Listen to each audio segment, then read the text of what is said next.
Hey everyone, Duck Pimp, SSBM, how's it going? Welcome to the stream. So yeah, I normally stream on Monday nights, but I've got a little bit of extra time this afternoon, and I've had some fun matches in the last few days with this new list. I guess I just started playing with it this week after Oko got banned with Teferi and Spellqueller. Some people on the Discord were talking about that synergy. I know people have been playing with it, like here and there, in Spellherder lists. But people, they're running, if they're running Teferi, maybe it's a 1 of or a 2 of. If they're playing Queller, it was a 1 of or a 2 of. But without Oko in the picture, I mean, that card was just like so versatile and so powerful in all of its effects that it covered so many bases. Like it acted as removal, it acted as a threat. So, we sort of were forced, we were priced into playing as many Okos as we could afford. So now that it's gone, it just really frees up a lot of slots to continue experimenting with the deck. I feel like, Oko is kind of dragging us down a bit. So once we run more Teferis, more Spell Quellers, those cards are higher impact on turn 2. Than our other 3-drops were. Spellherder on turn 2 is okay, and Eternal Witness is okay on turn 2 if you've got a fetch land to get out of the graveyard, but obviously just not like the things you want to be slamming on turn 2. But these two are both amazing on turn 2, so I added one more Mana Dork, and I did a bit of the math, and I think it increases the chances of hitting a Mana Dork in your opening hand by about 10%. If you run an extra one. Running 4, it's kind of funny how the math lines up pretty neatly. I think if you run 4 Mana Dorks, you're about 40% to have one in your opening 7. If you run 5, it goes up to 50. If you run 6, it goes close to 60% in your opening hand. I think 5's kind of the sweet spot for me. You don't really want to draw these things as the game goes long. As you start running more and more, you run the risk of just top decking consecutive Mana Dorks. Noble Hierarch is not the worst top deck in the world. We've got some flyers with Coatl and Spellqueller. So getting in with Exalted, I've won plenty of times with that route. Actually, Hierarch can be a live top deck if you're pretty close to lethal and you just need that one extra point. So anyhow, the 3-drops are really important in this list. So I went up to 5 Dorks, and with that in mind, I just started considering how many Spellherders I really needed or wanted, and it seemed like 2 is okay. It's a great card. It's pretty easy to kill, though. Getting your 3-drop killed by Lava Dart is pretty rough. And so going down to 2, it opened up like a 3-drop flex spot for me, and I tried Vendilion Clique, which is never terrible. It's pretty good in a lot of matchups. But I wanted to try a single Blade Splicer again. This card has won me matches in the past. But in previous versions, with Oko can make as many 3/3s as we want. It's kind of like a pseudo Blade Splicer in that regard. It seemed like we had enough beef in the deck. But in this list without Blade Splicer, you've really only got the Singleton Deep Forest Hermit as like a finisher. Everything else is just chipping in for 1 point of damage here and there.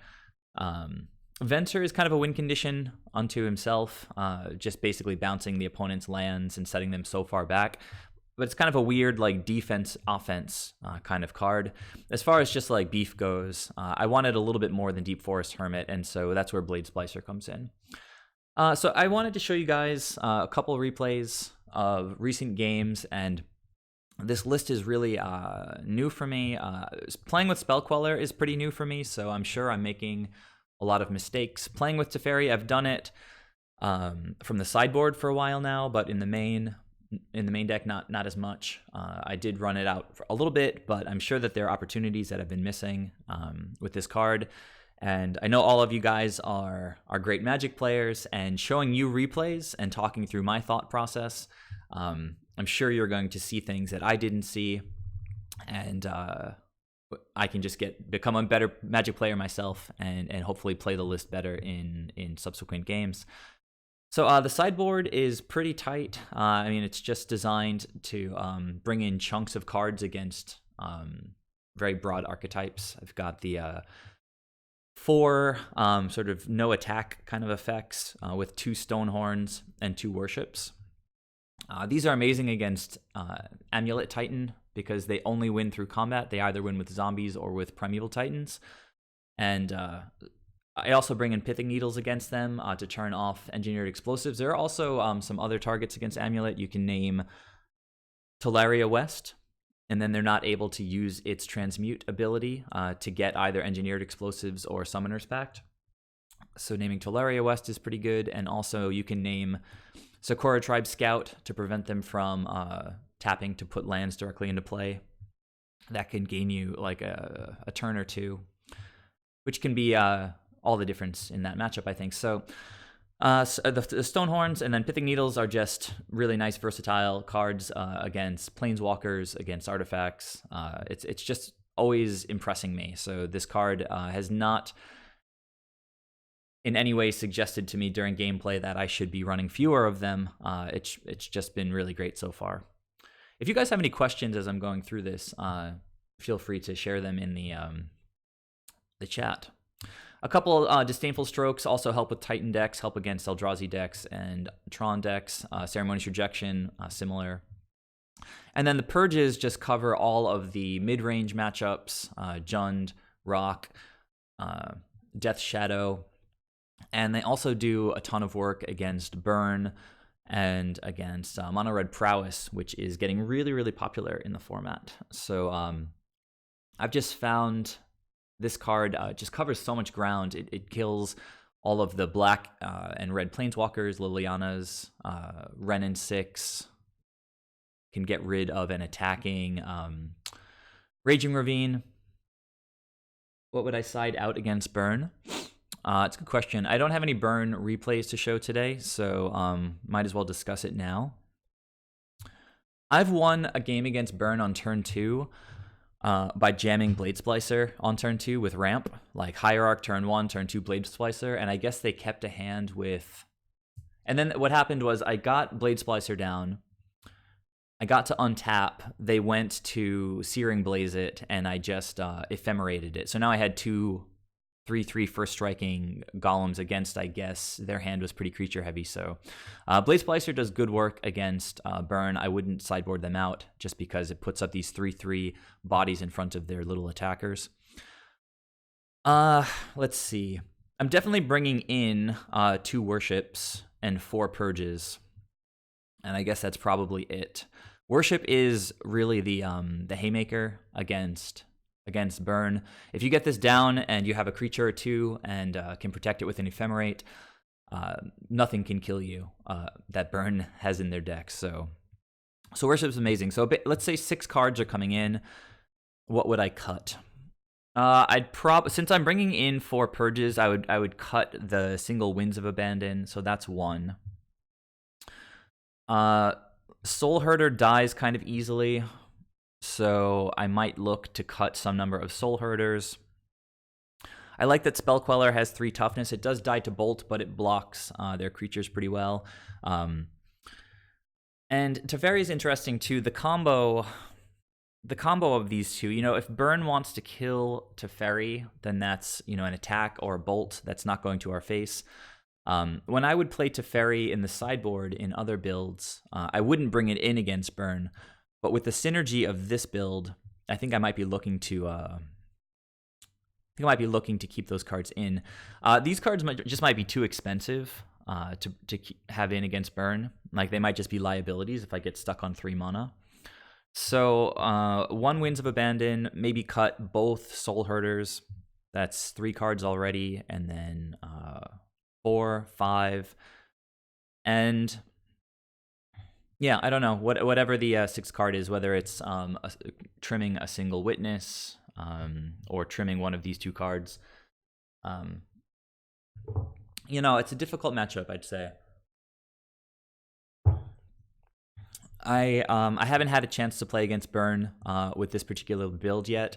You're going to want, I think, to prioritize hands, if possible, with Force of Negation. Like, if you have a keepable hand that's sort of borderline, but it has Force, it can be great, because if we stick a creature and have Ephemerate in hand, and then they try to cast Searing Blaze on the creature or something, We can force that. If they try to go again, then we can ephemerate the creature to protect it. All we want to do post-sideboard, hopefully, is just get to Worship, get to 4 mana and slam that. Worship is much better than Stonehorn. Stonehorn's kind of useless in the matchup because past a certain point, Burn is just trying to kill you with their bolt spells. They don't really care if they can't attack anymore. Like, they're going to get you down to certainly below 10 across the first few turns, and then they can just finish you off with Burn. So Stonehorn not worth bringing in, but Worship is amazing. If you guys don't know, Worship actually turns off Eidolon of the Great Rebels ability, so you can just cast spells into an Eidolon on the board. If you've got Worship on your side, then it's not going to kill you. You can just cast spells, and Eidolon will trigger, but it just won't do any damage to you. So yeah, I would take out 1 Winds, both Soulherders, I guess. Trim the 4-drop and the 5-drop, and then trim 1 other card, maybe a Teferi or a Single Witness. I still like the Dorks to ramp into these guys. If necessary, the Dorks are just bodies. We can block and then ephemerate to hopefully get into later turns with more mana. So I'll go ahead and just jump into some replays. I think I might actually at this guy Rhino, because one of the games I played against him,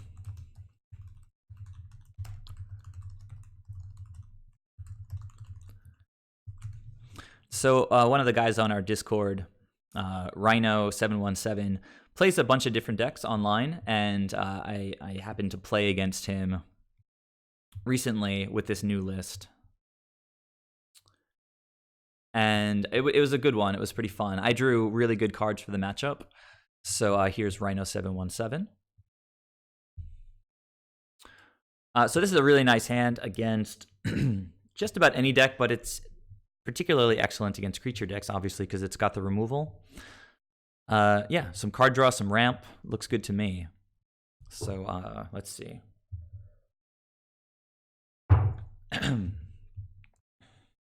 He kept 7. I'm going to go and get Temple Garden.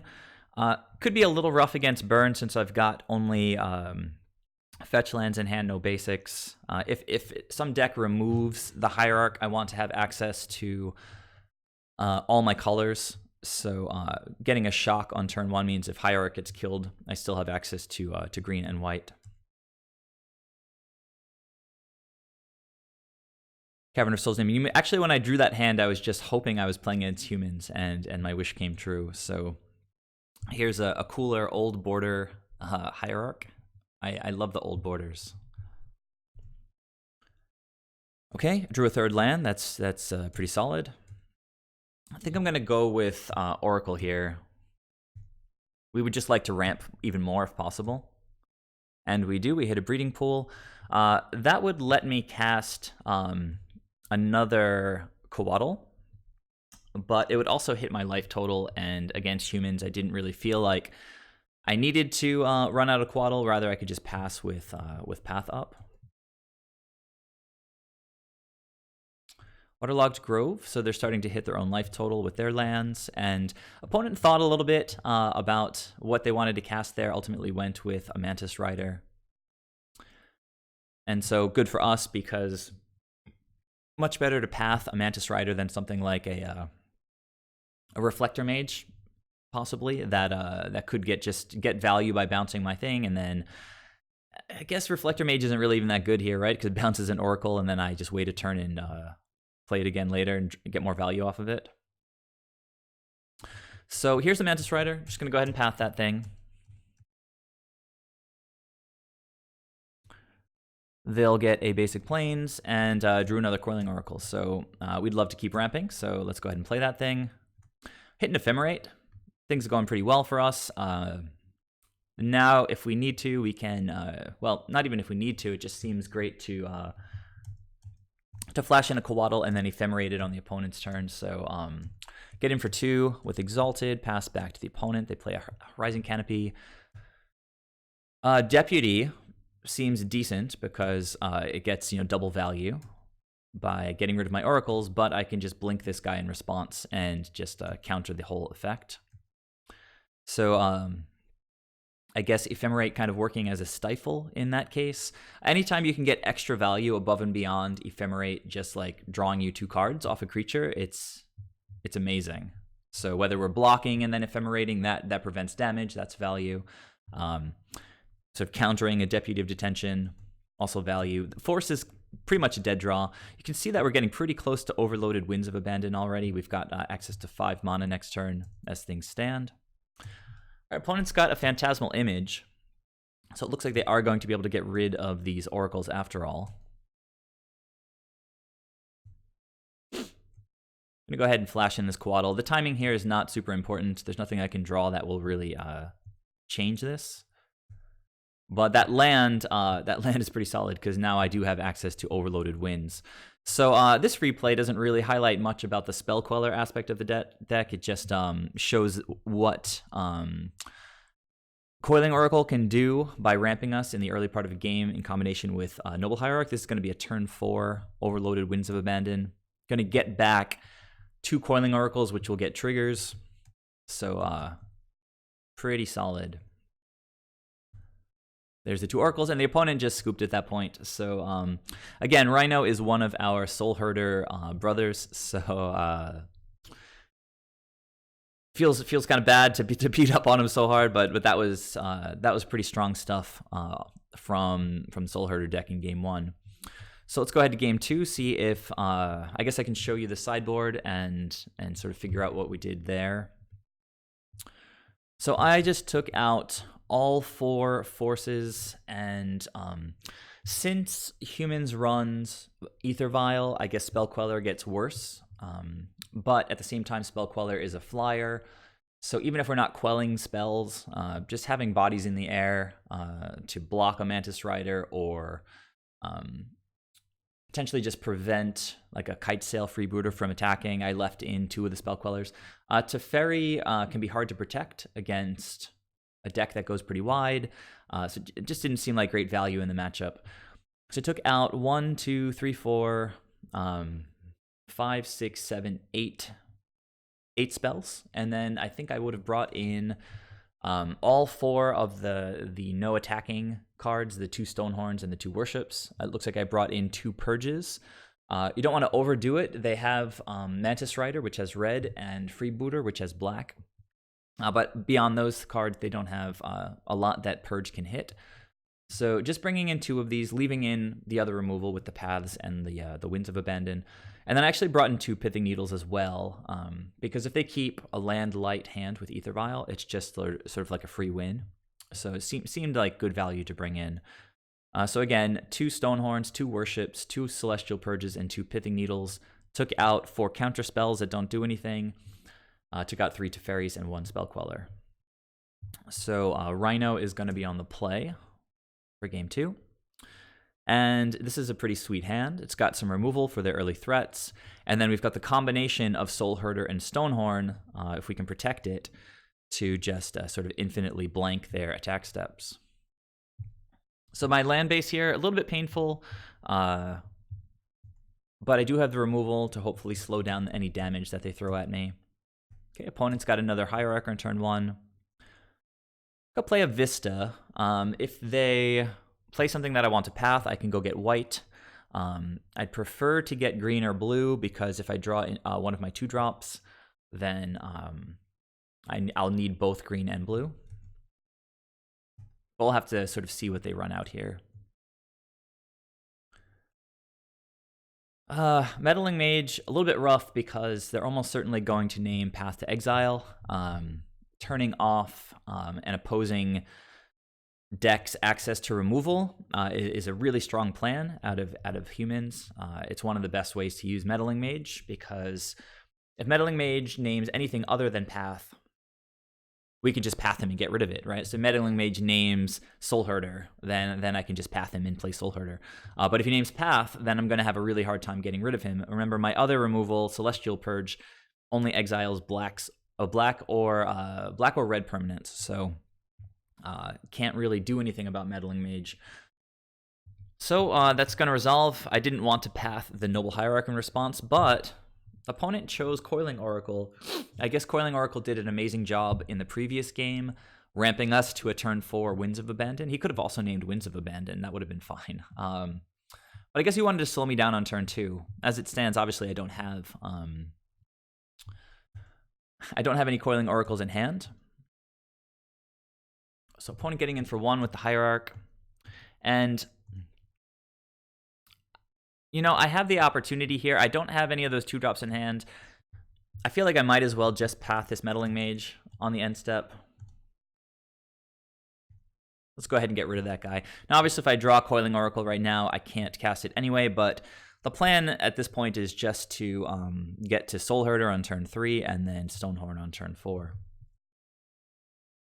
So for my turn, I drew another path, which is pretty solid. Play the Temple Garden tapped, save a bit of life, and just pass back to the opponent. Okay, they're cycling their Waterlogged Grove already. I guess giving them a land off path made them feel comfortable cycling that. They play a Cavern of Souls, and looks like we're going to see a freebooter here. Now, the way that freebooter works, it's got the newer templating on stealing a card. The trigger is all one trigger as opposed to like a Tide Hollow Sculler, which has 2 separate triggers for enters the battlefield and leaves the battlefield. If you path a Tide Hollow Sculler with its enter the battlefield trigger on the stack, they're going to eventually take a card from your hand and you'll never get it back. But against Freebooter, you can just path it with the ability on the stack, and they'll never really get to take anything. I think they still get to see your hand, and you can see that it revealed the 5 cards that I have, but they don't get to take anything. So opponent choosing not to attack with Hierarch there. That's interesting. So I drew a 4th land, which is perfectly timed because I need to get to Stonehorn. Go ahead and get that first island, play out Soulherder, and pass the turn. Opponent's on 4 cards right now. They play a Phantasmal Image, almost certainly going to copy Soulherder. That's pretty cool. So the way that things play out, I've had plenty of people copy Soulherders against me in the past, playing Soulherder, and they're going to grow at exactly the same rate, because whenever anything gets exiled, like when the opponent exiles something on their end step, it's going to trigger my Soulherder as well, so they kind of cancel each other out in a way. But Thalia's Lieutenant is a cool target for them to blink, because if they keep playing humans, then recurring the Lieutenant's enter the battlefield ability is going to be extremely powerful. All right, Hierarch getting in with its own Exalted trigger for 2. And the Soulherder can start blinking the Lieutenant. So kind of a fun interaction there. So let's see. I think I just drew the 3rd path. So obviously I'm drawing amazingly well in this game. But I think I should probably just go ahead and get the Stonehorn on the battlefield. The Stonehorn, when it enters, gets a trigger, and then when you blink it with the Soulherder, it gets a 2nd trigger. And for those of you who don't know, Stonehorn's ability that makes the opponent skip their combat phase can stack. If you blink him with 4 Ephemerates on one turn, the opponent's going to miss their next 4 combat steps. The reason that happens is it says it skips their next combat phase. So if its ability would make them skip their next one, then the next ability that's waiting, there's a judge blog that explained it really nicely. I'm trying to see if I can remember. It says they skip their next combat phase. So let's see. Next turn, it's going to go to their combat step, and it's basically not going to happen. Well, I guess I can't explain it as well as the judge. You just gotta trust me. They can stack. Maybe any of you guys that are watching can explain it more elegantly than I can. But it was a bit of a surprise to know that it stacks like that, but it's a pleasant one, because even if they eventually get to remove the Stonehorn, at this point right now I have them missing 2 attack steps. So again, you can see the 2 Soulherders are exactly 3/3s, and they're going to continue mirroring each other's power and toughness. Opponent plays a Horizon Canopy, goes ahead and just immediately cracks it. Okay, so they found another deputy of detention, and they take the Stonehorn away. Now remember, they just had that attack blanked, and we have the next turn as well already in the bank. Opponent plays an Ether Vial. They're down to 1 card. Opponent blinks the Lieutenant and grows, I guess, the Spellherder, but not too much else. The Hierarch grows a little bit. Witness is a pretty cool draw because I've got lots of removal in the graveyard, but I think I'm just going to go ahead and just path the Deputy right away. Get the Stonehorn back. Now we still have 2 in the bank. Soul Herders continue to sort of mirror each other's power and toughness, and then I'll just play the Witness and get back one of these paths. So this game would have been a lot harder, I think, if I didn't draw as much removal as I did. It's possible I really only needed like one of these paths to keep recurring with Witness, but as it went, I just had access to removal whenever I needed it this game. So you're just going to blink Witness and get back another path. Going to grow both Soul Herders, and they kind of neutralize one another, and opponent just scooped at that point. So that's kind of how the humans matchup can tend to go with this sideboard plan. Either you draw Worship, and they need to find a Deputy to get rid of it. And even if they do find a Deputy, you know, we have our 3 paths and the Winds of Abandon to answer it. We also have Venser that can bounce it and sort of temporarily answer it. I have Spell Queller that can potentially catch it on the way in. So if one is already skipped, it goes to their next possible one. I guess that's kind of how it works, right? It goes to the next one in line, effectively. So it's a pretty neat card.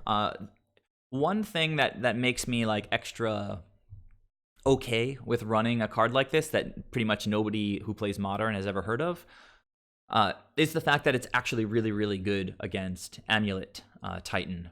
Like, you know, it's sure, like a card like this, you know, you'll win games against goblins and maybe humans if they don't draw their Deputy of Detention. But blanking the attack step of Amulet Titan is ridiculously powerful because all of a sudden their army of zombies is doing nothing. Their Primeval Titans are not getting any attack triggers. So getting a Soul Herder and a Stonehorn Dignitary on the battlefield against Amulet Titan can just be game-winning. If you want to outright just like shut the game down, you follow that up with Pithing Needle on Engineered Explosives, and then they literally have no way whatsoever to deal with your lock. So yeah, Stonehorn, pretty great card out of the sideboard, really strong against humans. Let's go ahead to the next match. I'm actually going to show you guys an Amulet replay. I think it's this one here. I played a couple of matches against the same guy, either yesterday or the day before. And I lost the first one, but I mulliganed and just drew really poorly. Like, I felt like I had so many great cards against him. Just didn't hit any. So when he beat me in the first one, I closed the window and he was like sitting there waiting, you know, for another opponent in the queue. And so I just joined right back in because I wanted a rematch. This is the rematch. It just went much better. This is kind of a sketchy keep, but with the Coatl in hand and knowing what my opponent is on, it's much less sketchy. Like, I know they're not going to remove my Hierarch on turn 1, so I can keep this pretty comfortably. Coatl gets me an extra draw to find me that second land. What an opening with Sunhome. It's kind of an awkward opening land. Seems like they probably should have cast Once Upon a Time first. Maybe they would have hit a better land. They found a Scout, and they're going for Amulet here. I didn't see that in the previous match, I don't think, and I'm not exactly sure. It seems like it's kind of in flux right now in these blue-green Amulet Titan lists. Like, they're not running Oko anymore, obviously. And people had moved away from Amulet, but now Amulet is back, I guess, or maybe only in some of the lists. But I'm definitely going to counter this with Force of Negation. I chose to exile Teferi because, you know, he's not super clutch in this matchup. It's not like we're playing against... I mean, Teferi can actually be better in games 2 and 3 because these green-blue lists definitely run some number of mystical disputes in the sideboard, and they're going to be looking to counter my blue spells. I should point out that Force of Negation here, I had my choice of 3 different blue spells that I could have exiled. I could have exiled Coatl, Venser, or Teferi. The reason I bring this up is that yesterday on the Discord, people were talking about how many blue spells you need to comfortably run Force of Negation, or I guess more accurately, like what is too few blue spells. And Frank Karsten, the guy over at Channel Fireball, he's like a math PhD. He does all these crazy articles about different different calculations that come up in different aspects of Magic. He looked at this question of how many blue spells you should have if you run 4 forces or 2 forces, or if you run the green force. 1 second, guys, I gotta plug my laptop in here. Just got a low battery notice. Let me close that. Okay. So anyhow, as it turns out, I think to get like 90%, to be able to counter something with force in the first 2 turns of the game, to be 90%, I think you need 14 blue spells apart from force, so 18 total blue spells to have 90%. And I think my list has like 22 blue spells. So as you can see, I had way more than enough blue spells, and have in general. So I'd say based on that article, you want to have at least 14 blue spells other than force. And if you have more than that, it's just going to be that much more consistent. So we know the opponent has the Sakura Tribe Scout in hand. I think I drew another Coatl there. So it looks like we missed our land drop for the turn, which is kind of rough. But we did counter the opponent's amulet, so hopefully we're going to slow them down a bit. They go ahead and fetch a breeding pool. And I have a feeling they played, if I recall correctly, the Sakura Tribe Scout. So for my turn, I drew a Coiling Oracle. So I'm going to go ahead and play that guy out. Whiffed on my lands again. Might as well get in for 2 in the air with Exalted and pass back to the opponent. They have another Sakura Tribe Scout. Vesuva copies my basic forest. It's interesting. They could have done well just to copy the breeding pool. Oh, I guess they're trying to get different named lands for Field of Ruin. Field of the Dead. That makes sense, because they want to have, I think, 7 different lands to start making zombies. So that's kind of one of the things I was talking about. Like, the reason I've always loved doing replays, if only for myself, is to go through and see if I made any mistakes that I can catch, or try to understand better the opponent's plays. And so I saw that they copied my forest. I didn't really think too much of it, but now I realize they always want different named lands. So, all right, I drew a Hermit here. And I decided it's probably just better value for me to ephemerate one of my creatures here. If I hit a land, I can play it right away. If I don't, I'll get the rebound. And even if they manage to kill one of these guys, I should have 1 target for the rebound at least. And just start getting sort of double chances at drawing this second land that's been eluding me. So I'm going to attack with Coatl first in the air and then ephemerate it, hopefully hit that land. Now, if you don't have a land drop in hand already, it's always better to ephemerate on your turn the Coatl, because it doesn't reveal what you draw. Like if I ephemerate the Coiling Oracle and there's a land on top of the deck, it goes straight to the battlefield, but if I draw a land off Coatl, I'm going to put it straight onto the battlefield anyway. You want to be careful relying on that logic blindly, because it changes on the opponent's turn. Like, if you really want to get a land onto the battlefield, it switches. On the opponent's turn, you'll want to ephemerate the Coiling Oracle, because if that land is on top during the opponent's turn, the Oracle will put it straight onto the battlefield, even if it's your opponent's turn. So going to ephemerate the Coatl. There's a Hallowed Fountain. That's pretty sweet. And then I can just pass the turn. Looks like the opponent has a land to put in. It's a Radiant Fountain. They go up to 15, and if they have another land, they can put it into play now and then get a Titan down. But it looks like they're just passing. So, almost certainly missing that 6th land. So I'm going to ephemerate the Oracle and get double ephemerate going. Spell Queller is pretty nice. So just go ahead and double Ephemerate on the Oracle, because again, I want just to catch up on my lands. I hit another Coatl on the first Ephemerate, and then the second one did hit a Flooded Strand. Vendilion Clique is pretty nice in the matchup because it can take away a Primeval Titan out of their hand. So we've got some choices here. Can't cast the Deep Forest Hermit just yet, but I think holding up Clique or Spell Queller seems pretty good. I think Clique is probably the better option on the opponent's draw step, just because they could draw land and have a Primeval Titan in hand. So the Scout, interesting. So maybe they just had nothing to use the land for, and so they're just kind of trying to trick me a little bit, but they did put a 6th land into play. It's a good one, too. Enters the battlefield tapped unless you control a forest. Oh, looks like they have 2 more lands. So there's Field of the Dead. It looks like it's triggering already, starting to make zombies.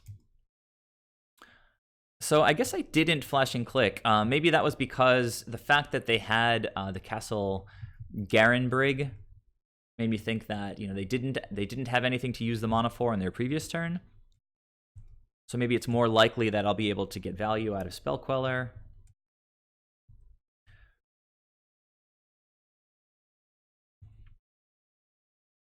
Okay, they go for Azusa here, and so that's a great target for Spell Queller.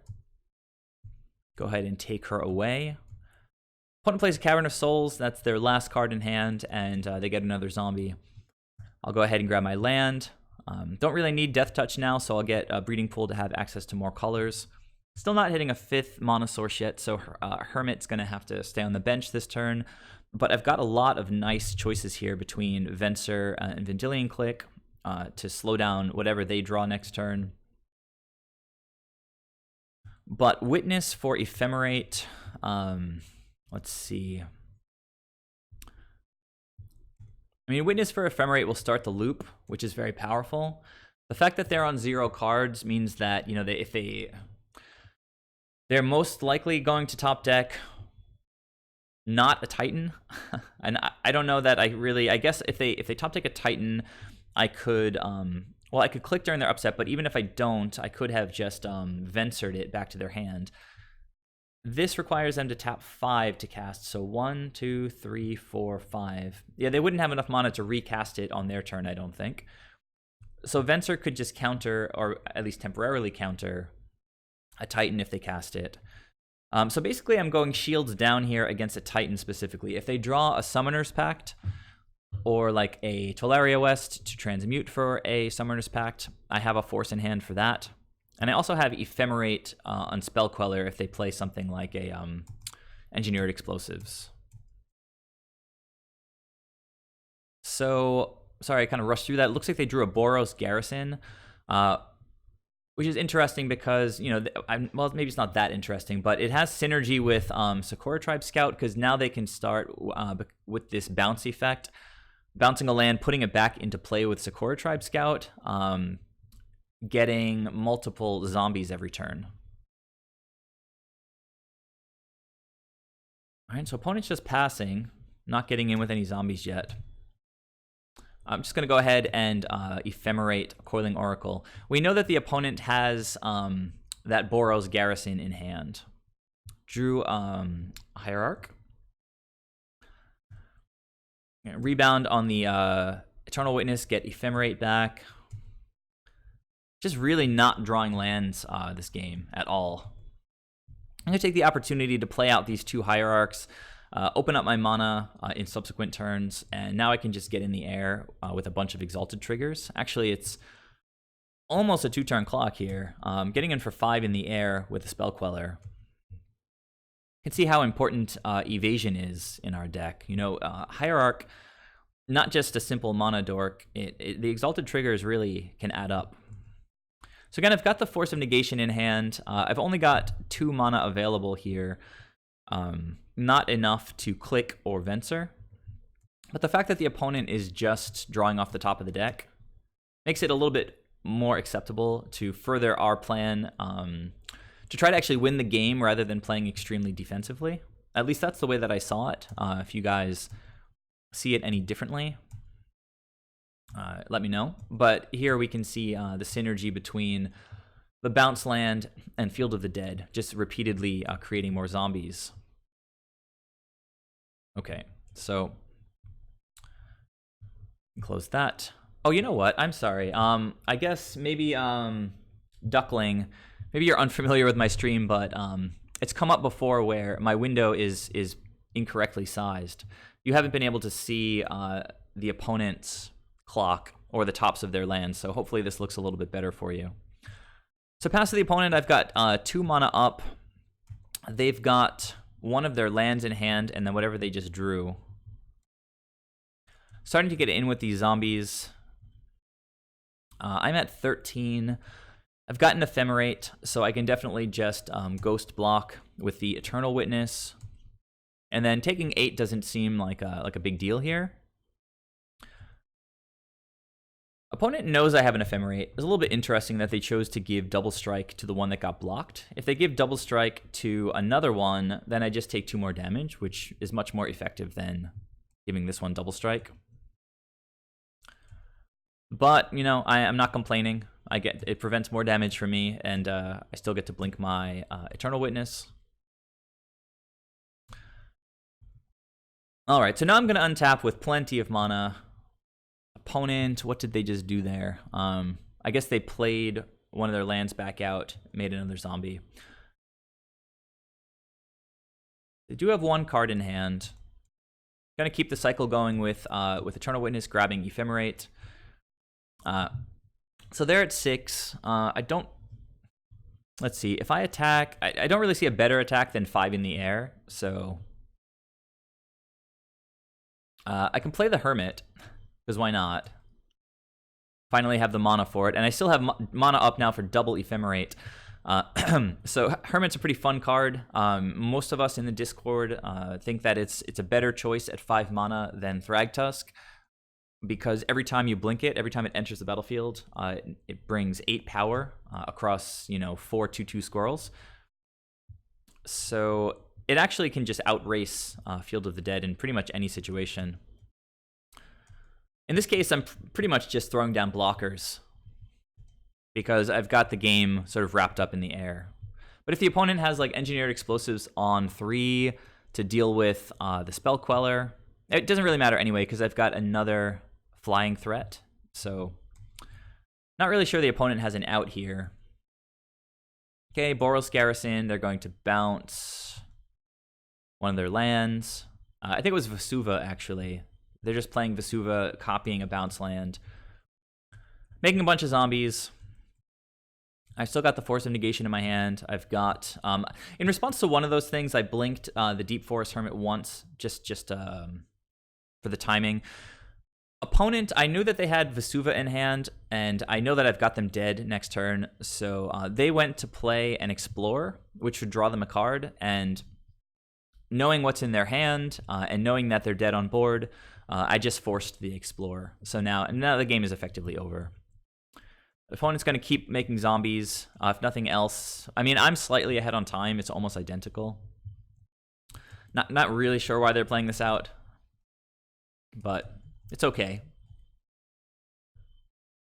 Just going to line up blocks all over the place here, and then blink the Squirrel Lord again. The only thing that matters is that the Flyers are getting in with Exalted next turn. All right, opponent's going to give something Double Strike. Give it to a zombie again. It doesn't really make sense. Doesn't have trample. Gonna blink the Deep Forest Hermit. Gonna make some more squirrels, and at that point the opponent scooped. So what do we got over here? You definitely missed the Thragtusk against Burn last night. Yeah, it's life gain is really good. I've been trying to think about where I could squeeze in. Where I could squeeze in like a single prince or something, but the snakes are so good at what they do. Drawing cards is so important for our strategy. Like if you get a single prince in the list, then if you draw it, you can ephemerate and gain a whole bunch of life. But in the end, I'm kind of deciding against it just because a singleton's not going to come up that often. If you play against Burn, most of the time you're not going to draw it if it's just a single copy. So I don't know. I'm going to keep going with the list as it is for now, but that game was pretty fun. Let's go to game 2 of that match. Not quite sure. Let's see. I guess I closed out of it by mistake. So now we can check out the sideboard. Just going to remind everybody in the Discord real quick that I'm streaming now. Well, I think everybody knows. So I'll just keep going. So for those of you guys here, this is what I did for sideboarding against Amulet. I took out all 4 forces. I guess countering an Amulet can be pretty clutch, but I think we've just got good cards to bring in, and I don't know, countering a Summoner's Pact could be pretty good. Not 100% on cutting the forces, but that's what I did for this particular round. Trimmed on Spell Quellers and Teferis. I could actually see going way lower on these cards before trimming all the forces. Maybe something like leave 2 forces in and just cut all 3 Teferis. Spell Queller is actually decent. It's extra good in this matchup because they really don't run removal. So we don't really need the Teferi combo for Spell Queller to be better than average. So I don't think I'd trim all these forces. I think I'd trim all the Teferis first. You can see I trimmed a single Witness. Just trying to figure out where to make space because I brought in 3 Pithing Needles to turn off Engineered Explosives and the 2 Stonehorns and 2 Worships.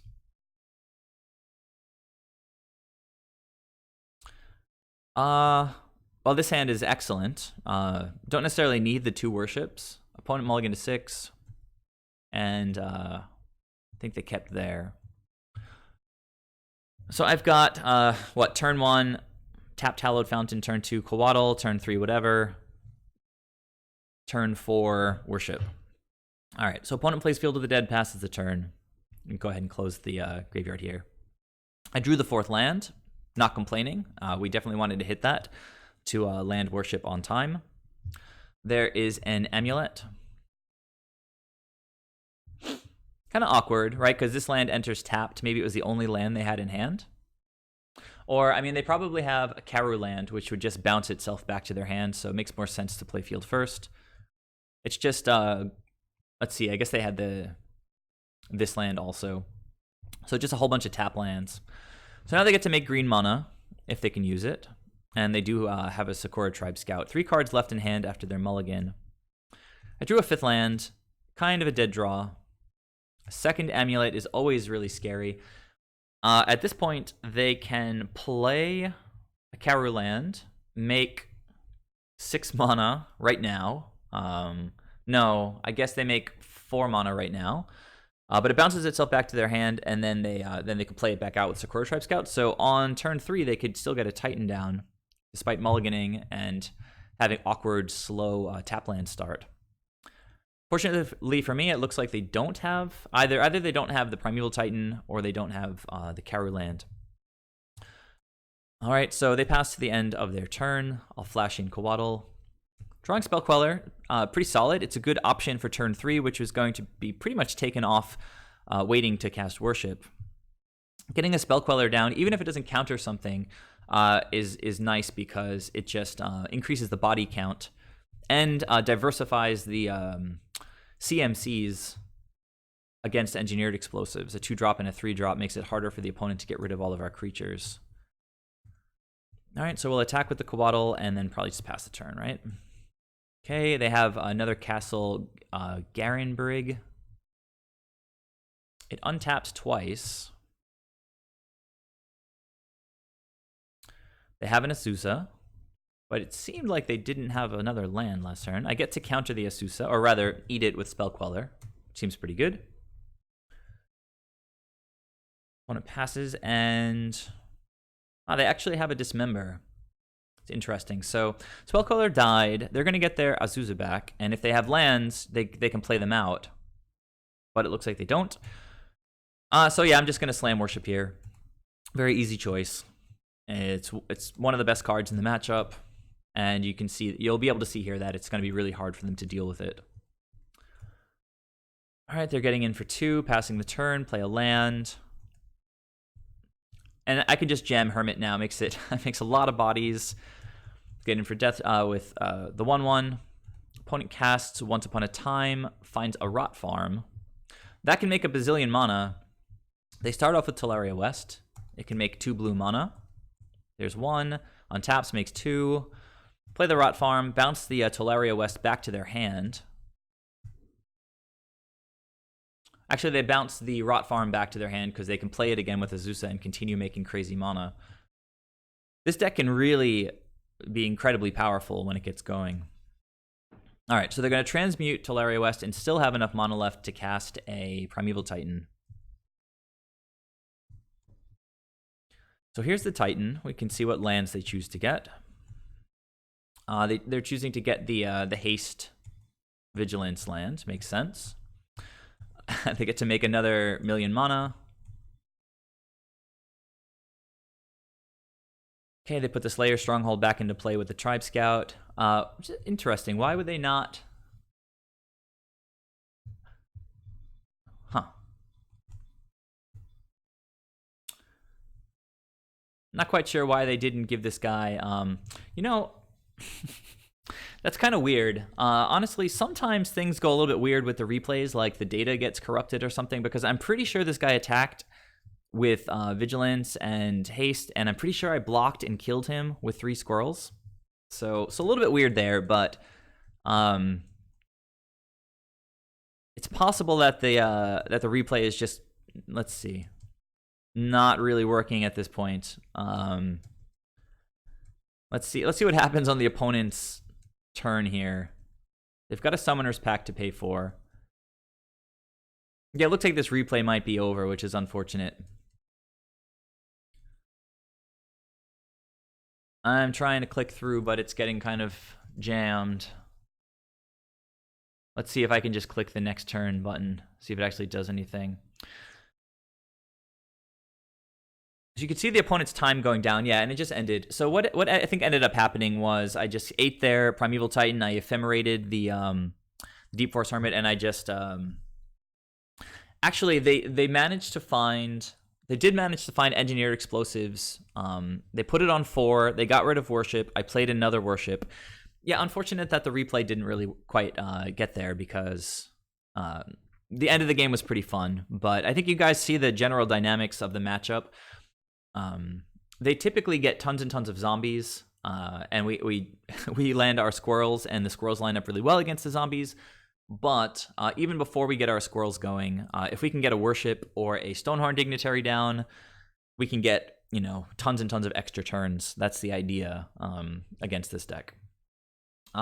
So yeah, Duckling, I think in general, the Squirrel Lord is better than Thragtusk, but there's definitely situations where you miss being able to just blink Thragtusk and repeatedly gain 5 life. Like in some matchups, that's what's going to win, right? Like against Mono Red Prowess and against Burn.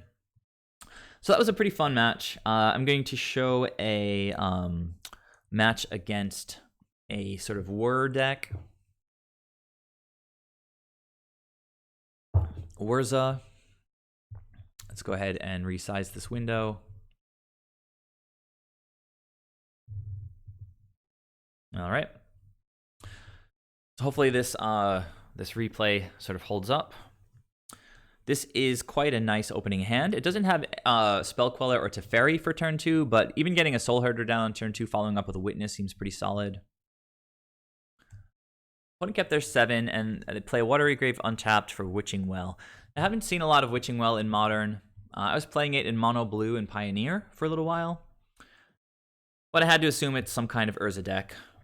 Otherwise, it's not getting a ton of value. I think the opponent went 1 top, 1 bottom with their Scry, if I recall correctly. Drawing a land there was fine. Gonna get a Forest and play out of Birds of Paradise. Again, we're just looking to play a turn 2 Soul Herder here. Opponent cracks a Delta, gets a basic snow-covered island, and okay, Pentad Prism. Wasn't exactly sure what the opponent was trying to do, but the only place you see Pentad Prism is ad nauseum, so starting to get a little bit worried. I mean, obviously Witching Well has a scry effect, so if it's like a combo-oriented deck that they're trying to ramp into, seems like, you know, ad nauseum could be a possibility. So at this point, I was kind of like really trying to draw into a force. I drew a path, which, if it's an Urza deck, should be okay.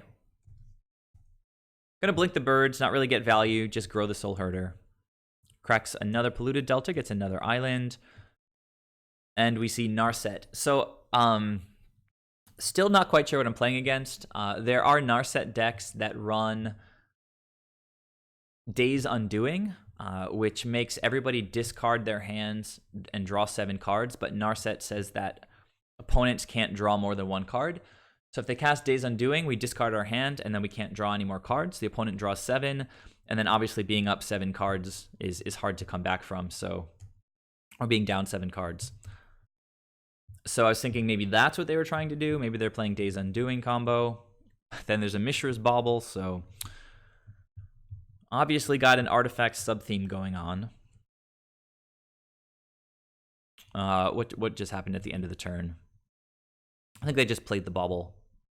So I would love to kill this Narset, because at this point, it's the only card that seems to really be threatening anything. So they crack their Bauble. They know that I'm drawing this Plains. I've got a Soul Herder that can attack for 2, but this path doesn't seem super important in this matchup. So I decide to path my birds to grow the Soul Herder to a 3/3.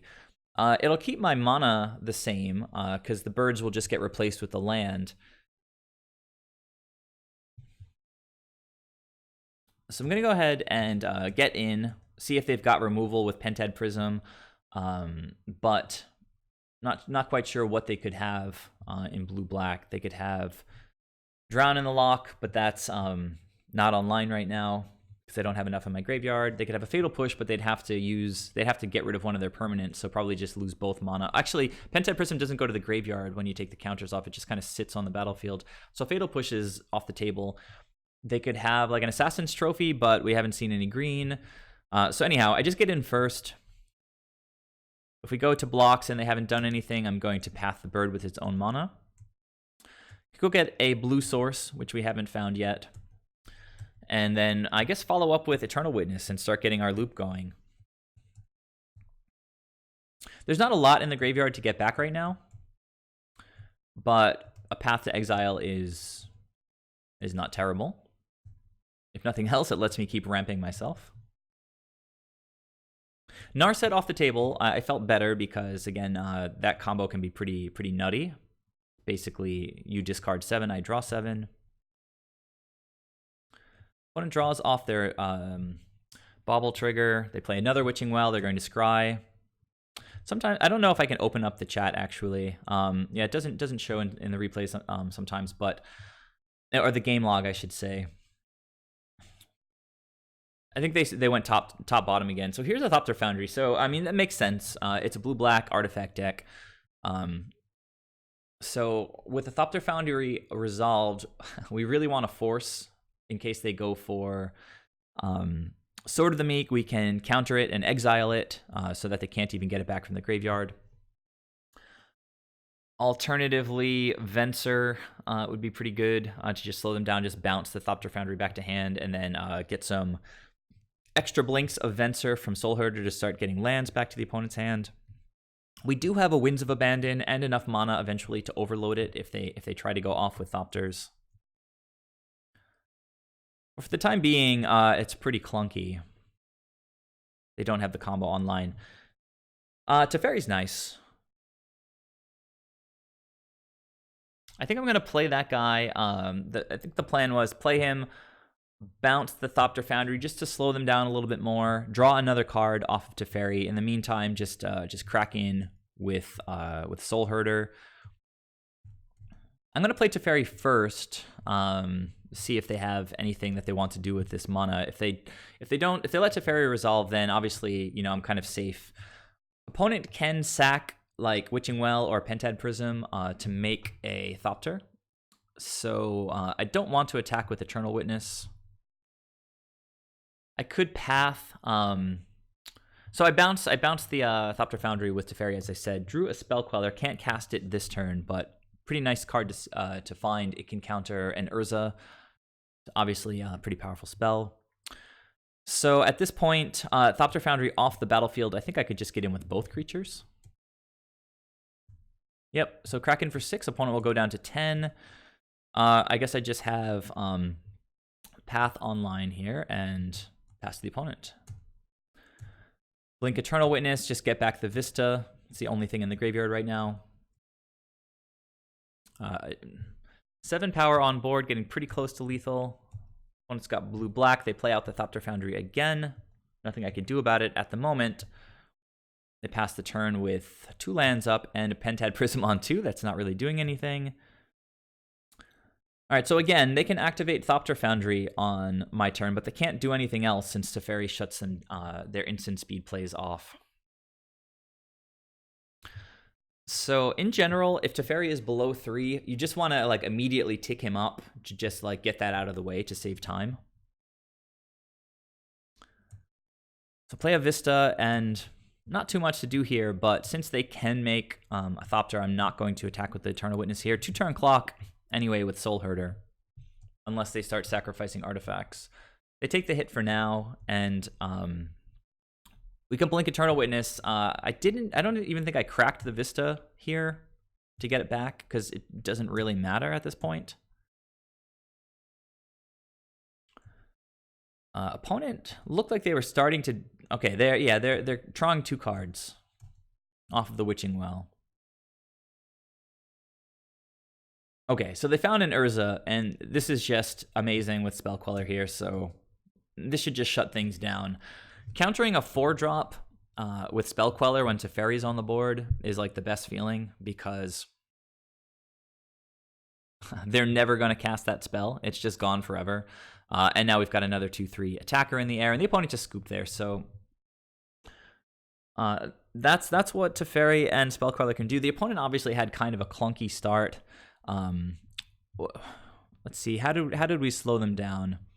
I think that Path on my bird, if I say so myself, was pretty clever.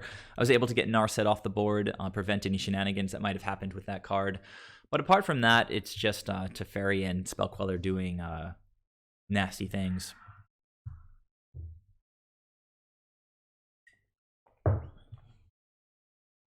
All right, game 2 against the Urza deck.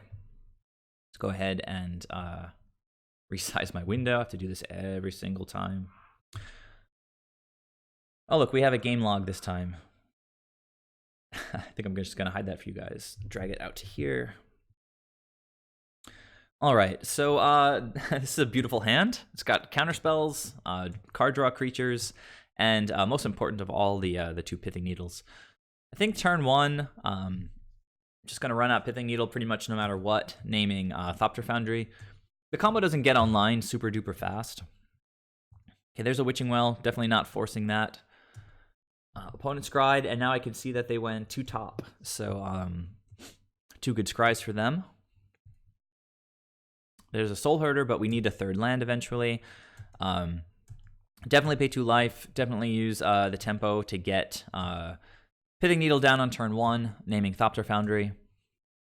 At this point, naming Thopter Foundry, you know, the opponent's win conditions are like cut in half. They have to, instead of going combo, they pretty much just need to win with construct beatdowns with Urza. So here's an Astrolabe. Again, certainly not worth countering. And looks like they just passed the turn back. Teferi's a nice draw, but we need a 3rd land. Oracle seems like a good choice here. If we do have a land on top of the deck, it'll put it onto the battlefield, but instead we draw a 2nd Spellherder. Sometimes this happens where you keep what looks like a picture-perfect hand with 2 lands and a bunch of card draw, and then you'll just whiff on lands for a while. All right, so the opponent has the Thopter Foundry, playing it out despite the Pithing Needle on the battlefield. Of course, they can play an Engineered Explosives on 1 to get rid of the Pithing Needle. But we do have a Force in case they wanted to cast something like Engineered Explosives. All right, well, I guess I get in with Oracle here. If they want to make a Thopter, sack one of their artifacts, it's fine. But I'm going to follow up with another Oracle. All right, hit a land. That's pretty sweet. So I can go ahead and crack that right now and play out this second Pithing Needle. Now, what is the best target, would you guys say, for the second Pithing Needle to name? There's a good amount of stuff in their deck, right? I mean, even Witching Well has activated abilities. So you can name Witching Well, Astrolabe, you can name Urza so that he can't draw extra cards and cast them by paying 5 mana. Lot of artifacts you can name. Sword of the Meek. So anyhow, if it's not clear, I think we should definitely name Engineered Explosives, because that should be the only way for them to deal with artifacts once they're resolved on the battlefield. Opponent wisely cracked their Polluted Delta, because if Needle resolved, I could have named Polluted Delta, but I probably wouldn't have done that anyway. So yeah, I named Engineered Explosives, and a game seemed to be going pretty well. I'm really not afraid of Urza in this spot. Their combo is turned off. Their removal is turned off. I'm just going to start grinding with Soul Herders.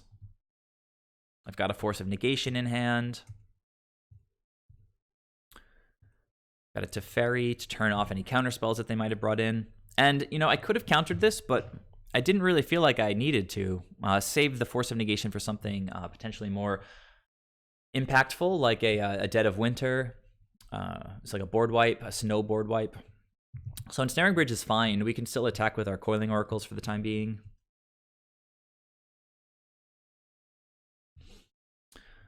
Winds of Abandon. I left this in post-board. I guess I didn't show you guys my sideboarding strategy.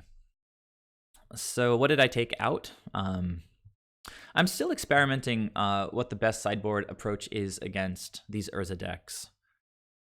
I took out 2 paths because, as you can see, they generally don't have a lot of creatures we need to deal with. So I left in 1 path and 1 Winds of Abandon in case they do get a handful of creatures down. We can wipe them away with Winds of Abandon if we've got a Soul Herder. You know, if we exile 5 creatures, then the Soul Herder grows +5 and usually can just win a game by itself. Winds has nice synergy that way with Soul Herder. So 1 path, 1 Winds are remaining in the deck, but we took 2 paths out. We cut 3 Forces and funnily enough, drew the 3rd one. No, sorry, I cut 2. No, I'm sorry, I only cut 1 Force. I cut 1 Force because I brought in, well, let's see, I guess I didn't care as much about some of their artifacts because I'm bringing in multiple Pithing Needles. I trimmed 2 paths, 1, 2, 3, trimmed 1 Dork, that's 4, 5. So I trimmed 5 cards, and I think I just brought in the 3 Pithing Needles, and I'm trying 2 Worships because, as far as I can tell, the only way that this deck can win is through combat. Like, there's no... I guess that they probably have like a Pyrite Spell Bomb that they can keep cycling and just throw 2 damage at my face, but actually they would have to kill all of my creatures first, because Worship, you can't lose by getting damage thrown at your face. So I'm trying Worship because it seems like, you know, hard for them to beat. And what Worship does, if nothing else, is if you're up a game and ahead on time, it just puts the opponent in such a hard spot because it can take them 15 minutes and 17 seconds to get Worship off the board. All right, so attacking with the 2 Oracles. And I think I want to get Teferi down here. No, I'm sorry. I went for Soul Herder because I want to start getting the value down. There's really no reason to bounce anything yet, but Teferi, I should point this out. One of the reasons I didn't counter Ensnaring Bridge is that Teferi is a way to bounce the Ensnaring Bridge. So not really afraid of it. Now, obviously, Soul Herder is going to grow beyond the point where it can attack with an ensnaring bridge on the battlefield, but if it keeps growing and then eventually I bounce the ensnaring bridge, it'll be able to contribute to like an alpha strike. So bounce an Oracle, draw a card, hit a land, whatever. Another Teferi, a little bit dead, but we can use it to pitch to force. Okay, opponent has 4 lands, and looks like they're just cracking Witching Well. So they play a Vista and pass with 4 cards in hand. So I don't know. Opponent not really doing too much here with these Pithing Needles on the battlefield. Tick Teferi up. Again, I don't need to bounce the Ensnaring Bridge right now. The opponent has 4 cards in hand after... so Witching Well is kind of a non-bow with Ensnaring Bridge, right? It just fills their hand up with cards so that I can just keep attacking. Yeah. Blink a Coiling Oracle again and just keep getting crazy value off of my creatures. Opponent plays a Mishra's Bauble, plays a land, still has 4 cards in hand. And they're going for Whir 1, and maybe you guys have an idea of what they're looking for here with Whir equals 1. You think about what Whir of Invention is looking for. I'm going to fill up my water.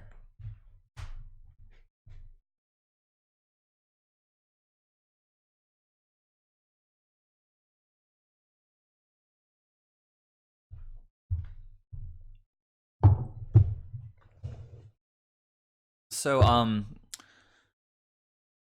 mean, they can get anything X or less, right? So they could get another Bauble, they can get another Astrolabe and draw a card. If they're just trying to draw into like an Urza, just getting something that draws them another card seems reasonable. But if they have it in the deck post-sideboard, I feel like they probably want to get Pithing Needle, a Pithing Needle of their own. To name Teferi, because if they name Teferi, then it becomes significantly harder for me to get Ensnaring Bridge off the battlefield. Then all they have to do is just empty their hand, and then they have as much time as they want to do whatever they want to do. So I was thinking Pithing Needle, and that seemed good enough to me to go ahead and hit with a Force of Negation. Again, well, a deck like this is almost certainly going to bring in some number of and different types of counterspells post board. Probably Metallic Rebuke or Mystical Dispute, particularly against a blue deck like this. And Teferi is just such an amazing card against those kinds of counterspells, or any kind of counterspell, I guess. The fact that Teferi resolved, it's possible they don't have any of those in hand, but it's great that when they're trying to resolve important spells, like Whir of Invention, my counterspells are effectively uncounterable because Teferi's on the battlefield. All right, so opponent's got 2 mana here, and they're using the Assassin's Trophy on Spellherder. I guess they're feeling the pressure with their life total low, but I've got a lot of important permanents. You know, I'm shutting off their combo, shutting off their removal. They have to use their precious removal on just a 3/3. I mean, it is a great card, and it's generating value with the oracles. But I guess it just shows, you know, what kind of a dire situation they're in, that they have to use that on a 3/3 instead of trying to get their combo going. But that land is going to let me cast an Icefang Coatl, which is fun. Go to their end step. Always nice when the extra mana from an Assassin's Trophy lets you cast something that you couldn't cast before. All right, Eternal Witness, and that means things are probably over here since I can just play Eternal Witness and get Force of Negation back.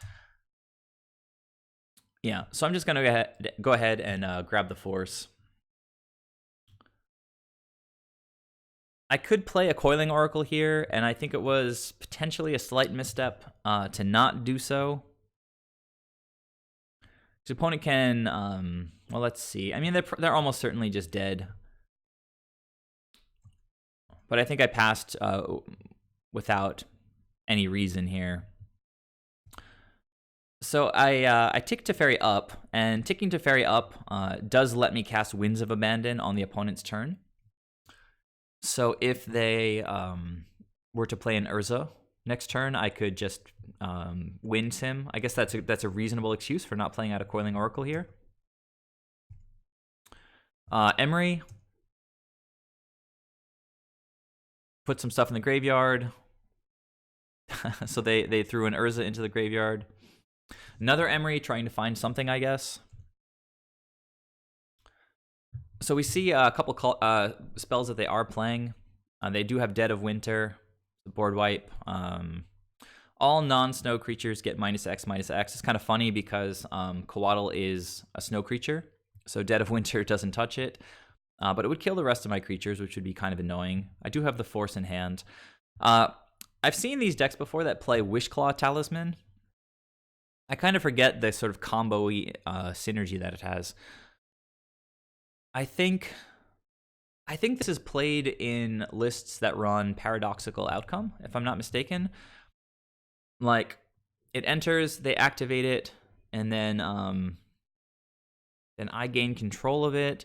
But if they Paradoxical Outcome it, I don't know. I can't remember like exactly why the deck plays this card, but it has some sweet synergy with the artifact stuff that they're doing. Maybe one of you guys watching knows what the deal is with the Wishclaw Talisman. It's a little bit risky because if they give it to me and I get to use it, right? It lets me get any card I want out of my deck, I think. Right. Anyhow, what else does the opponent have here? All right, so they start tapping a bunch of stuff, and they're going to try to whir for one again. So I'm gonna force that, and then I think I'm gonna just cast Winds on Emery. Then I can bounce the Ensnaring Bridge, which the opponent was aware of. The fact that they scooped so fast when I bounced Emery, even though they have 0 cards in hand and Ensnaring Bridge, just makes me know that the opponent has been definitely aware of Teferi's ability to bounce the Ensnaring Bridge, and it makes me think even more strongly that when they're worrying for one, that they're thinking about getting Pithing Needle to shut that ability off. Again, I don't know. Well, I'm not sure if I said this already, but if they do shut that off, I think the only answer I have to Ensnaring Bridge in my deck is the Singleton Venser. Fortunately, we can't draw cards at this point in the replay to see like how far down in the deck Venser would have been. But again, nothing the opponent's really doing is very scary. So even if they shut Teferi off, you know, I can take 40 turns to draw Venser and win the game. They can't make Thopters, so they're not going to go wide. I am going to go wide with Hermit and Soul Herders and Ephemerates. And even if they find an Urza and make a construct, you know, we've got Death Touch, we've got Chump Blockers for days, so pretty much had that locked up. So that was, I think, the 3rd replay I've shown you guys, and I think I'll just show one more fun one. Let's see. Hey, DV Neil, how are you? Just noticed you left a comment here. It does work with Outcome if you outcome with the ability on the stack. Yeah, that's pretty smart. So you get to search for something, and it fizzles because it gets bounced back to their hand. I think I had only played against like a Wurza deck that had Wishclaw Talisman like once or twice. And it was definitely like 2 or 3 months ago. So welcome to the stream, DV Neil. I was just saying, I think I'll show a fourth proc. I think it's this one. It's against one of these annoying kind of mono white martyr proc decks where they just are looking to gain life, play a bunch of enchantments, that kind of thing. So looks like the opponent won the die roll in game 1.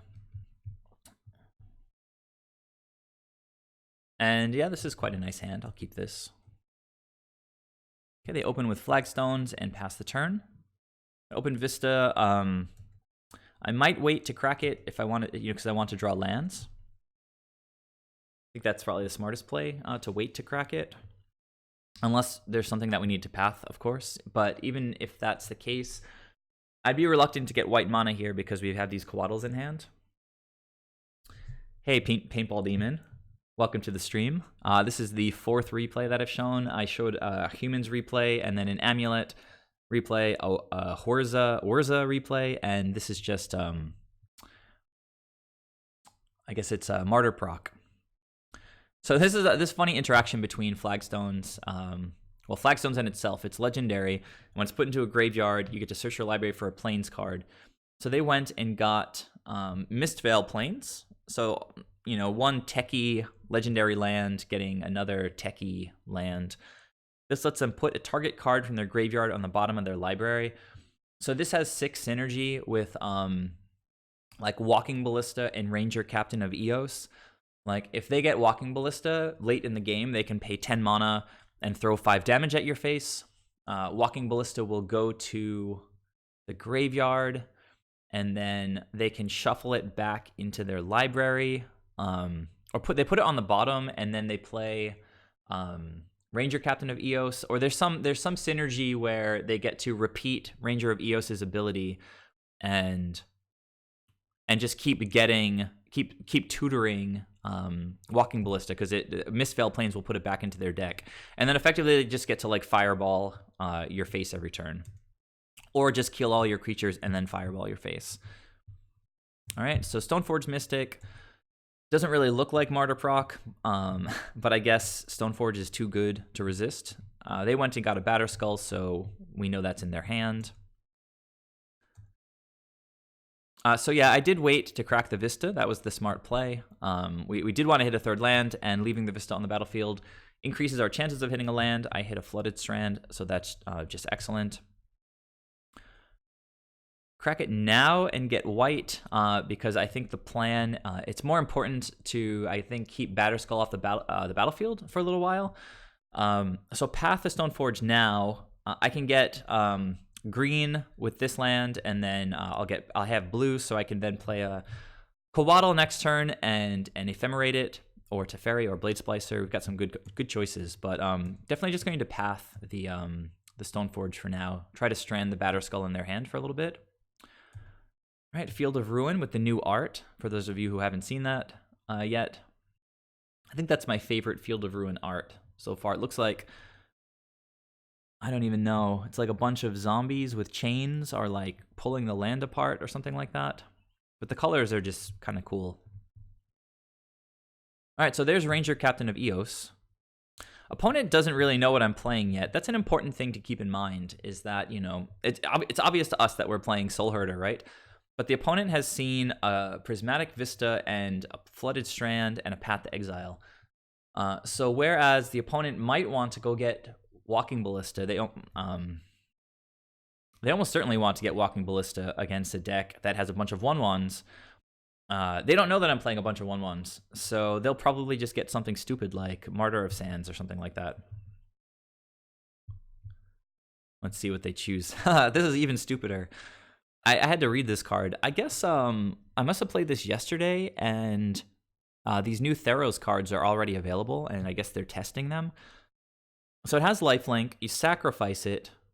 Target creature or enchantment you control gains protection from the color of your choice.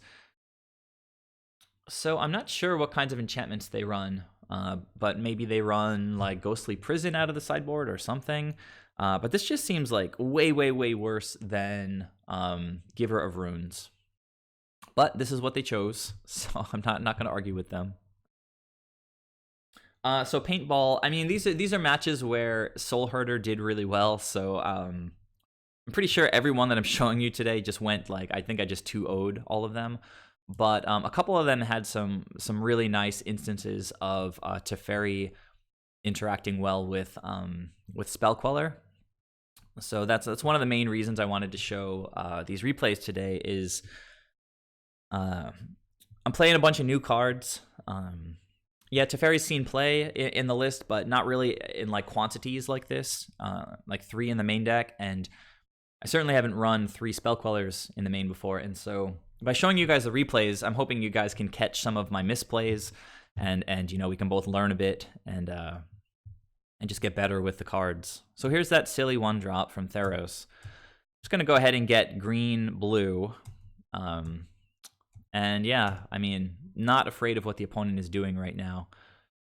They can get Batterskull out next turn, but again, not very scary.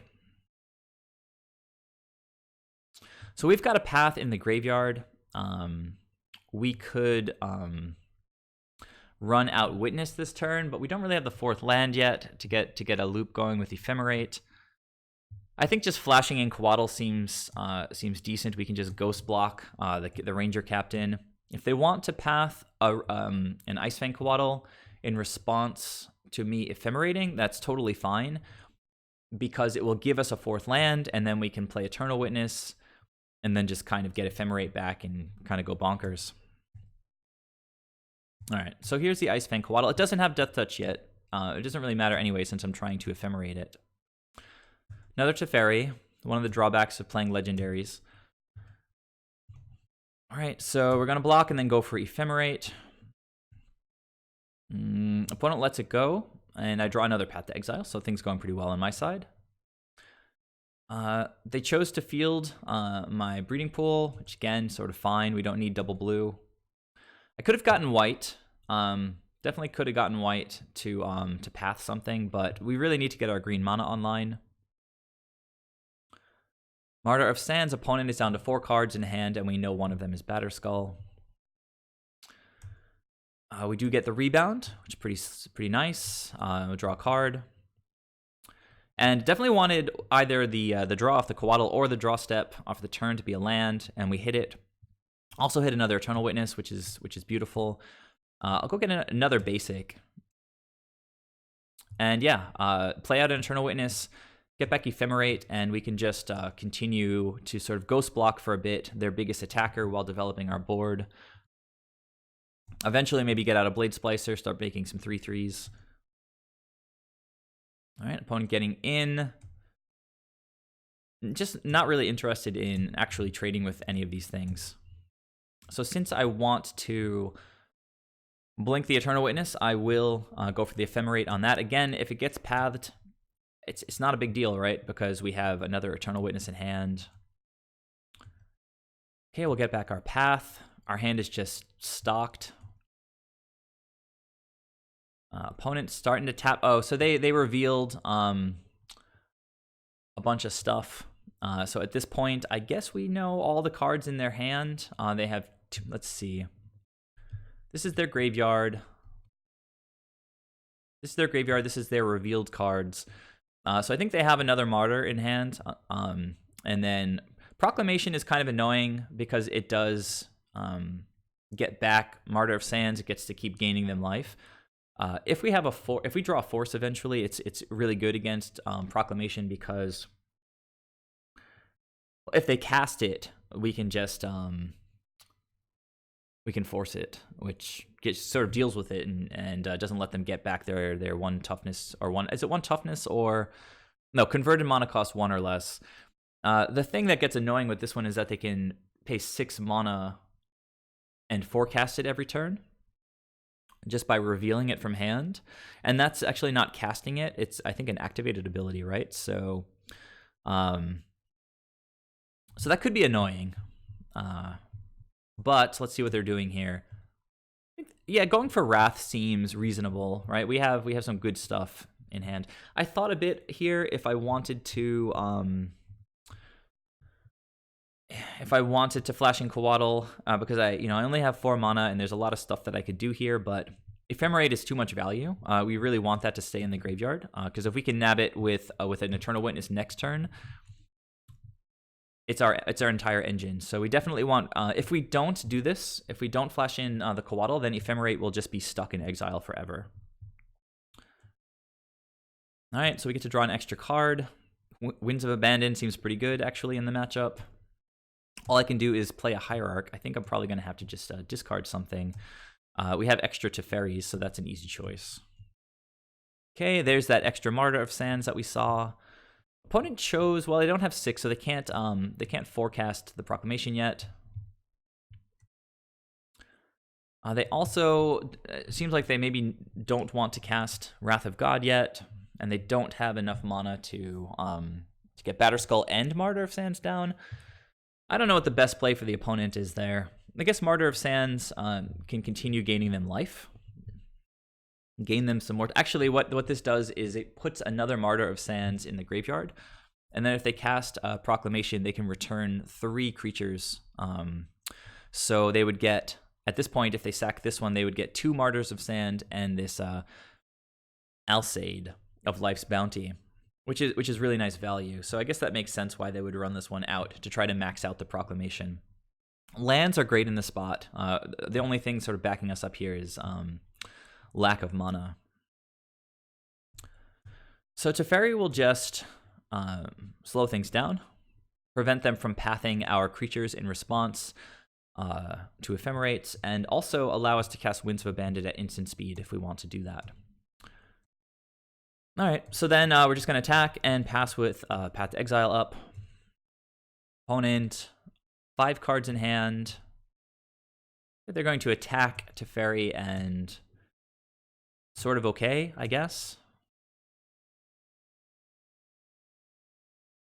Okay, they drew a Serra Ascendant, which is one of their best cards at this point in the game. They're over 30 life, so it's a 6/6 flying lifelinker, so easy target to path. Opponent is going in response to put a Wrath back into their deck, which will then get shuffled, which is kind of cool synergy. They just shuffled a Wrath of God back into their deck. Seems solid against what I'm doing. Just tick Teferi up. Now, I don't even know what the best play is here. We know that they have another Wrath in hand. So, Eternal Witness, I guess. Getting back Ephemerate. So we get to these positions where it seems like it's almost impossible for us to lose. The way that we end up losing is on time, right? We're 3 minutes behind the opponent. Stoneforge Mystic, so decent draws for the opponent. They get Sword of Fire and Ice. Play it out. I've got more removal than I need, so I can just cast that. And then I actually, let's see, I'm going to Ephemerate the Eternal Witness, get back a path, and I think I might have tried to path the Martyr. I expected, of course, the opponent to sacrifice this to gain life, but I think they might have just F6'd. So I got to actually just path to exile the Martyr of Sands, which is just great because exile means they can't get it back with Proclamation of Rebirth. So opponent probably pretty salty that they F6'd there. Eternal Witness is going to get back Ephemerate, of course. Force of Negation, just further sort of slamming the door shut. We do need to take them down from 30 life, but I'm just... I can flash in a Coatl, I can cast Winds of Abandon for Overload. And again, we know they have the Wrath in hand, so they choose to go for the Proclamation here, and pretty easy choice just to hard cast Force of Negation. I think these lists tend to run only 1 or 2 copies of this card because it's a little bit clunky. Like, they need to set up a lot of stuff in their graveyard before they can actually do anything with Proclamation. Okay, opponent follows up with the Wrath. I thought a little bit about if I wanted to get some value out of an Ephemerate and then flash in a Coatl, but I guess I did. Since I have the Coatl, I can flash it in and get the catch the rebound, basically. Oh, of course. No, I actually sat and thought a little bit and realized that I can Ephemerate for Force, and I have the Coatl that I can actually just pitch the Force, so much better answer here. And I've still got mana up. I can Winds the Ascendant if I wanted to, but no real need. Okay, cycle the Ephemerate here, get it back to hand, drew another land. Getting in, trying to take quick turns. I'm going to play out a Blade Splicer here. If we want to cast Winds of Abandon, we can always just get it back with Eternal Witness. There's no real need to overload it right now, so I'm fine tapping down a little bit. Let's see. Not quite sure why I didn't just play the Hermit. In hindsight, I probably should have. I think I might have been a little bit afraid of another Wrath, but at this point, we know the 3 cards in hand. Well, 2 of the cards in hand are Batterskull and the Sword. Didn't the Sword... I could have sworn the Sword went to the battlefield. I don't know. Let's not worry about it right now. Oh no, I think I bounced it. I bounced it back to their hand, I think, with Teferi. So now they're playing it back out again. And I can just ephemerate the Eternal Witness. I've already done this line once, so I have mana to hardcast it. This was a reason, actually, to potentially not cast the Hermit, was to leave mana up for this line. Like, if they went for Batterskull, I could counter that. If they went for Sword, I can counter that. And I'm feeling now they'll cast Batterskull. It's just really not a threat at all. I can bounce it with Teferi. I can get rid of it with Winds of Abandon. Okay, opponent pathing the Eternal Witness is actually a reasonably strong play. Gonna rebound on the Blade Splicer.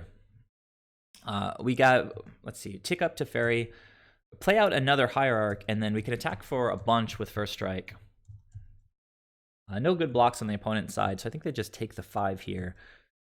And so I think I passed here the idea of just leaving up Winds. We don't know any of the cards in the opponent's hand at this point. So they find a Ranger Captain, and I'm just hoping, like, whatever they find, they just play it right away. And then we just get, like, max value out of instant speed Winds of Abandon with Teferi on the board. I believe they found a Walking Ballista, which, you know, is pretty strong because they can play it for 3 and get rid of, like, the best choices, I guess, are probably the Coatl, the Blade Splicer. If the opponent's paying attention, they should know I don't have an Ephemerate in hand. So play the Ballista and ping 2 of my creatures. Ping this guy and this guy. So let's see what they did with it. Okay, X equals 3. I think right away they took down the Coatl, choosing to leave this as a 2/2 on the battlefield. Sort of unnecessary. Getting in with the Germ, and this is when I pull the trigger on this Winds of Abandon. I think after this attack, the opponent might have F6'd again, because they didn't use the remaining 2 counters on the Walking Ballista. So I don't know. The opponent getting salty with all my ridiculous plays. Drew another Eternal Witness. It's just getting very silly. I'm taking the value line every time, so get back Ephemerate, and now I can actually play out the Hermit and leave up Ephemerate if I want to do that. But you know, we've got so much power on the battlefield, and we know they have at least 1 Wrath that's been shuffled back into their deck. And if we overextend with Hermit, then it can be like another 20 turns to close out the game. Squadron Hawk is kind of funny because if they play them all out, I can still just Ephemerate and get back Winds of Abandon. So they got 3 Squadron Hawks. They're going to strap on Batterskull to this one and then probably play out 2 other Hawks, I'd guess. So, you know, this deck makes you work for it all the time. It's a super grindy deck, but not much they can really do against recurring Winds of Abandon again and again and again. So they're at 14. You know, we're getting sort of close. It's about a 2-turn clock here. So I'll just go ahead and cast it right now because we got Ephemerate back and we can just keep getting wins. Opponent puts another Wrath of God back into the deck in response. But now I can just freely crack in for 8 or 7, I guess. 2-turn clock. Opponent, we know they have 2 more Squadron Hawks in hand. Okay, they're going to path to exile. I have an Ephemerate, and they know that. I get to get wins back, and when are they going to scoop?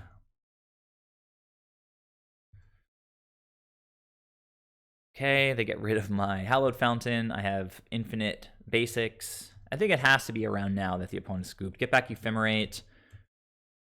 No, they let me go to attacks. Kudos to the opponent for letting me actually attack and win. So that was a pretty strong 2 games against Martyr Proc. The matchup can be pretty difficult from a Merfolk point of view. Merfolk doesn't have access to the graveyard like Spellherder does. It doesn't have the kind of removal like Path to Exile and Winds of Abandon that Spellherder has access to. We only have a few Force of Negations to hopefully hold off their Wraths while we try to establish Island Walk and win that way. But yeah, I mean, this is the list. For anybody who joined me later in the stream, I'll upload this stream to YouTube, and you can sort of see how the humans amulet were matches went. In addition to this one, see some of the interactions between Teferi and Spellqueller. It feels really strong to me. Both of the cards are really powerful on their own. Teferi is just excellent with Ephemerate, and you guys all know that that really nice synergy there. It bounces annoying things. It's just a great card, particularly to get down on turn 2 with one of our dorks. And Spellqueller is really amazing as well. It's slightly beefier flyer in the deck, and we've always enjoyed having the Quaddles that can get in, with exalted triggers around like a board stall on the ground. So adding some flying beaters in the air has felt great, and stealing spells from the opponent, particularly like big 4-drops like Urza or Supreme Verdict, especially, has just been great. So honestly, I've played many different versions of Spellherder up till now. The 4-color version, the Bant version, trying everything from Astrolabe, all of the different 3-drops, which is why I actually came back to Blade Splicer, because this deck felt a little bit light on heft, on meatiness, on beefiness. So I had tested Blade Splicer.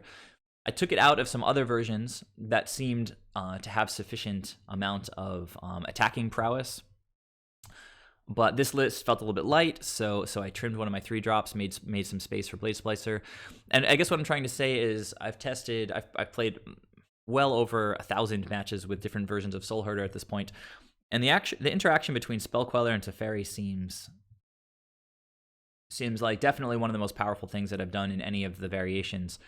So I'm really happy with the Oko ban. I think that card was preventing our deck, which is still very formative. It's still an experiment. We're still trying to figure out what the best approach is, and clogging up 4 of our spots in this very experimental deck with Okos sort of by default, it's just keeping us from really pushing, I think, all of the different possible angles that we can test with this blink strategy.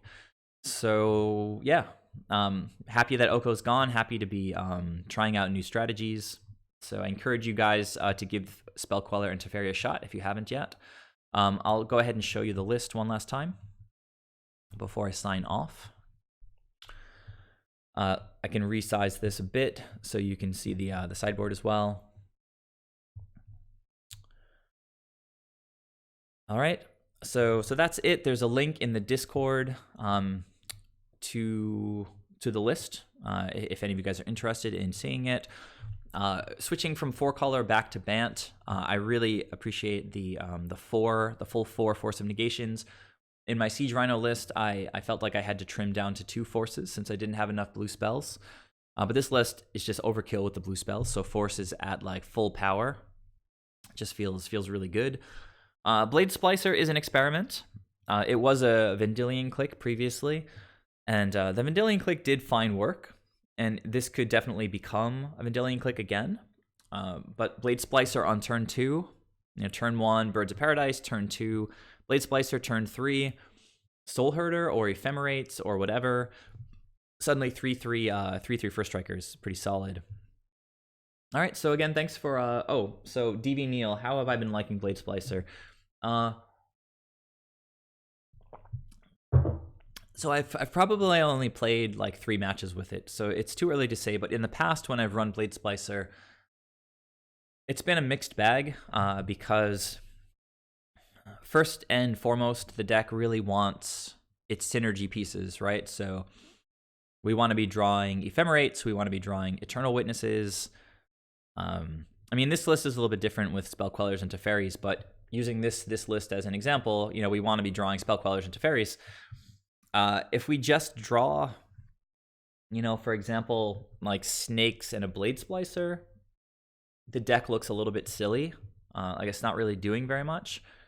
But this list has 1 extra dork than any previous list that I've tried. So the chances of hitting a turn 2 Blade Splicer just sort of go way up. And so I'm kind of excited about the prospect of Blade Splicer in this particular list. I'm trying to max out my powerful 3-drops, and Blade Splicer is kind of a good fit in that sense. It's better than it has been in the past because we have just a better chance of getting it down earlier in the game. I mentioned at the beginning of the stream that I won a match against Burn once by playing a turn 2 Blade Splicer, and then they passed back to me and they tried to Searing Blaze maybe the Golem, and I just what was the play? Maybe they tried to Searing Blaze the Blade Splicer, and I blinked it with Ephemerate, and the opponent just scooped right away because I think that they had like a creature heavy build, and Burn can't really deal with 3/3 first striking golems if they have a creature, not a creature build, a creature draw, right? So if they've got like 2 Swift Spears and a Goblin Guide, good game basically. So effectively countering their Searing Blaze and just adding a 3/3 to the battlefield. It's funny to think about the different text that Ephemerate can have if you just cut and paste the text from our ETB effects. So in that case, it was for 1 white, I get to counter target burn spell or target removal spell, and create a 3/3 first striking golem. Like that's pretty strong for 1 mana, and that's the power of our deck. And for anybody who doesn't understand why Spellherder appeals to anybody because it seems like hyper dirtily and super underpowered, like who's playing a 1/1 3-drop? It's like the stupidest thing you can do in Modern. but it's not the case, right? Because when somebody tries to fatal push any of your creatures, suddenly your stupid 1-drop blink spell is a counter spell that repeats itself, gets itself back from the graveyard, and gets other value on top of that from the enter the battlefield ability. It's just like, it's crazy powerful. So we haven't found the perfect list yet, and I don't think we're super close to it either. But there's real power to sort of to the list. There's more power to be found, I think, in discovering card choices that we haven't even thought about yet. Like I've been thinking more and more about Watcher for Tomorrow. It's a card that people haven't really been talking about in a long while, and I remember the card being bad in some spots, like where I'm just getting beaten down by Eldrazi, and all I need is like to draw a blocker. And this guy will come down tapped and lose me the game. But more strongly than those memories, I remember just so many situations where Watcher is just so broken. Like if you ephemerate it, you get to choose the best card out of the top 4 in your deck. Maybe you're looking for lands, maybe you're looking for removal, maybe you're looking for more ephemerates. You go to your end step, Spellherder blinks him again. You get to draw, like, again, the best card out of the top 4 on the top of the deck. So this card is really, really strong, and I don't think its full potential has been explored in the deck. I think in general, decks want to play cards that have the highest potential upside, even if there are situations where the card is a little bit weak or suboptimal. So Watcher for Tomorrow is, like, the upside of Watcher for Tomorrow, I'd say, is way, way, way higher than the upside of Coiling Oracle. Now, Coiling Oracle is getting some slack on the Discord earlier today and yesterday and a few times in the past. But it's really, really strong. If you play it on turn 2 and it hits a land, you're going to untap on turn 3 with 3 lands already in play. Maybe you've played a Dork. On turn 3, you can have 5 mana. Like a turn 3 Deep Forest Hermit is no joke. Like double ramping like that is pretty strong. And then of course you can blink it with Ephemerate and draw a card every time. But Watcher for Tomorrow, it's just going to get what you want so much more often. The deck gets sort of supercharged when it has 1 or 2 Ephemerates in hand. And Alicia in the Discord was talking about a theoretical card that could be designed that would look like 6 deep, and you get like an instant or a sorcery with CMC 1. And we were talking, would that be overpowered, blah, blah, blah. And then, somebody mentioned Watcher for Tomorrow, and I think it's sort of better than whatever theoretical card we were trying to design, because apart from entering the battlefield tapped, it has no restrictions on what card you put into hand, or sorry, that you hide away, right? That's not like 1 CMC like we were sort of theory crafting. You can put anything. So if you find a Deep Forest Hermit and you really need something to close out the game, take that card. Seems pretty good. So anyhow, a lot of potential.